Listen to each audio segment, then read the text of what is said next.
The FS7 was one of Sony Pro's most successful cameras ever. That's a lot to live up to. Chris here from Videomaker, and in this video, we'll be reviewing the Sony PXW FS7 II.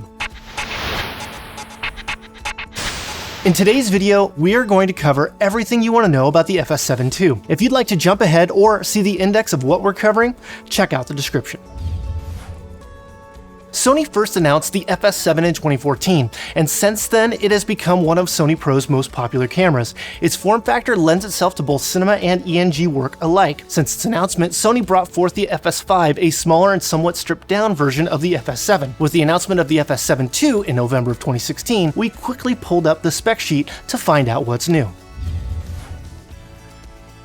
Just like with their consumer line, with the release of the A63 and the A6500, the FS7 II isn't meant to replace the FS7, but to add a camera above the original FS7. Coming in at just under 10 grand at $9,999, the FS7 II is about $1,500 more than the original.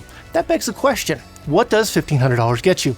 It gets you the integration of the electronic variable neutral density filter, or ND. First released in the FS5, another consequential change is the new locking E-mount for added support when using heavier lenses like Cine lenses and when using lenses with adapters. Additionally, there are now 10 customizable buttons, up from the 6 on the classic FS7. Lastly, the most notable upgrade is the ability to record internal Rec 2020. The FS7 II has a Super 35 CMOS sensor and can shoot up to 5994p in DCI 4K, shoot in HD, and unlock the ability to shoot 180 frames per second internally. Its upgraded electronic variable ND filter gives you 2 to 7 stops of ND with 3 assignable positions plus clear. It's a really cool option for going indoors to outdoors or vice versa. It offers a few different codecs including XAVC-I and L and MPEG-2. With XAVC-I, it can shoot up to 600 megabits per second. The FS7 II supports Rec 709 and BT 2020 color space and records to QHD memory cards. We reviewed the camera with 2 Sony XQD 64GB cards that retail for about $100 each. Not quite as cheap as SD cards, but an affordable option for shooting high bit rates. It offers dual HD, 3G SDI, and HDMI output, along with a redesigned grip and monitor articulation.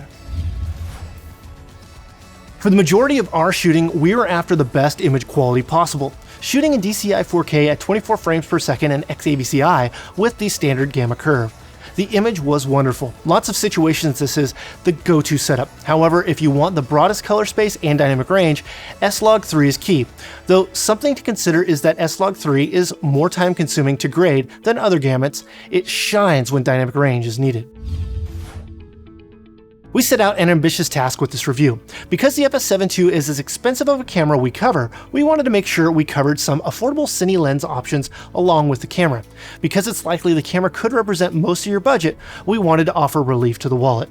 We got a wide selection of E-mount Cine primes and zooms to review alongside the camera. The first lens that we used is the Sony EPZ-18-110mm f4 GOSS.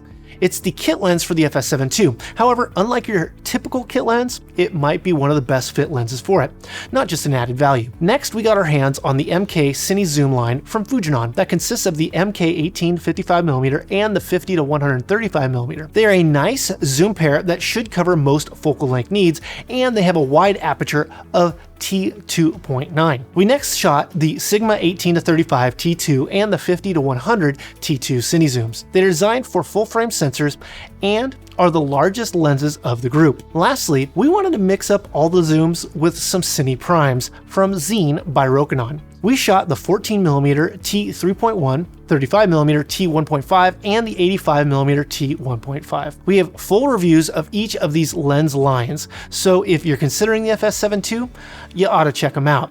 Links are in the description. With all these lenses to test, we ended up dealing with the new locking mount quite a bit.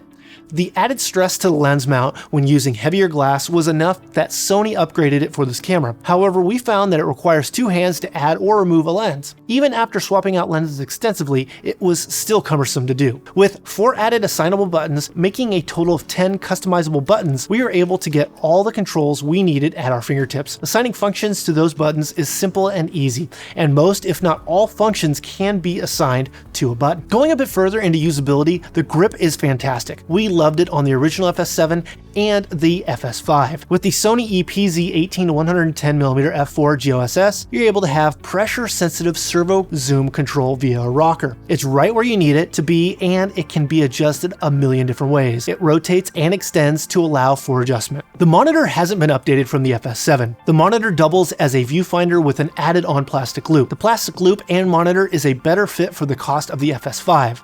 With the FS7 II costing more than the original FS7, we feel even more adamant that the monitor is not adequate for the cost of the camera. With that said, they did improve the amount of movement the monitor can achieve and upgraded the mic mount to a 15mm rod. We started our studio tests with our low light ISO noise test.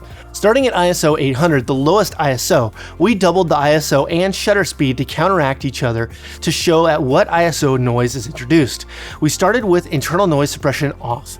We got only one step before noise started at ISO 1600. With that result, we decided to test with internal noise suppression on. Set on high, we were able to get to ISO 6400 before seeing noise. The major concern when turning on noise suppression is usually a loss of sharpness. In the case of the FS7 II, any loss in sharpness was not noticeable. We would recommend having it on, as the gain noise headroom surpasses any sharpness loss.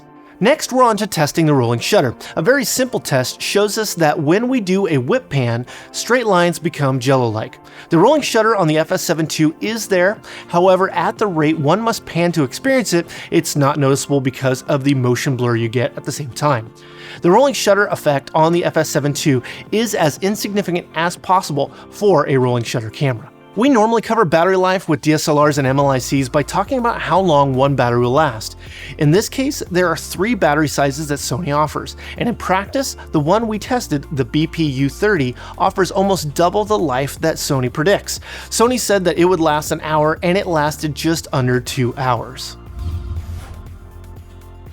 Let's look at the 3 cameras that most directly compete with the FS7 II.